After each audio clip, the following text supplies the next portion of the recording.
We saw in previous videos where whenever we want to customize a filter, we need to implement an interface filter from JavaX filter. But that's a pretty basic way of creating your own custom filter because everything you have to build on your own. But for certain scenarios, Spring Security also provided two important filters called GenericFilterBean and OncePerRequestFilter. The purpose of GenericFilterBean is it also wrap you all the properties and configuration servlet context details for you, and whenever you implement this filter, all such properties will also can be leveraged and used by your own custom filter. On top of that, it's up to you what you want to write inside your doFilter method. And at the same time, whenever we write a custom filter or any Spring Security filter present inside the framework, Spring does not guarantee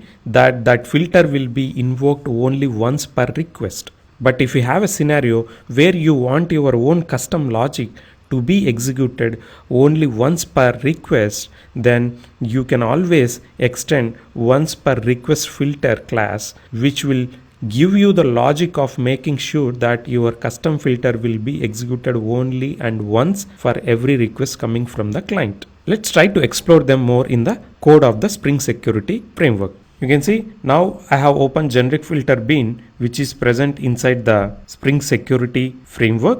This is an abstract class which already implements filter, and at the same time it provides you so many properties like servlet context, environmental details, and the configurations that you have done inside your deployment descriptor file web.xml. So if you have such scenarios where you want to access the properties and configuration details from web.xml, you can always write your own custom filter by leveraging GenericFilterBean.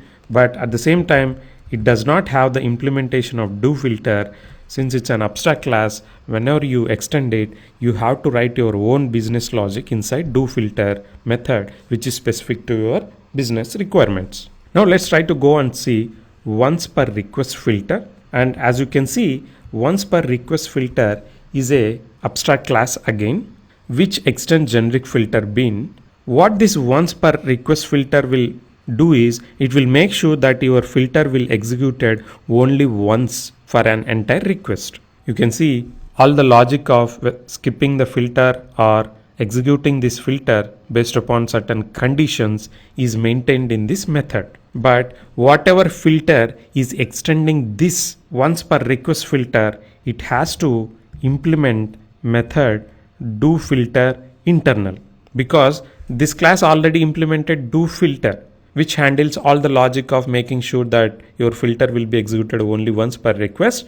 But if you want to write your own logic specific to your custom filter, whenever you extend this class, you have to make sure that you write your business logic inside doFilter internal. And at the same time, you may have certain requirements where your filter should not be executed for certain scenarios.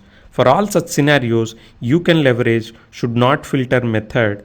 By overriding it, by default it always return false. But if you write your own logic inside it where you don't want your filter to be executed, then this is the right place. And at the same time, you also have certain other methods like should not filter asynchronous dispatch, which is for asynchronous programming, and should not filter error dispatch, the scenarios where you don't want the errors to be dispatched. We can check one such implementation of OncePerRequestFilter, which is our own basic authentication filter from the Spring Security. You can see it extends OncePerRequestFilter, which means it has to implement all its logic inside doFilter internal, but not doFilter, because doFilter is already implemented inside the OncePerRequestFilter. So based upon the scenarios, you can always have three options. One is directly going and implementing the filter interface, which is plain skeleton from the JavaX servlet package,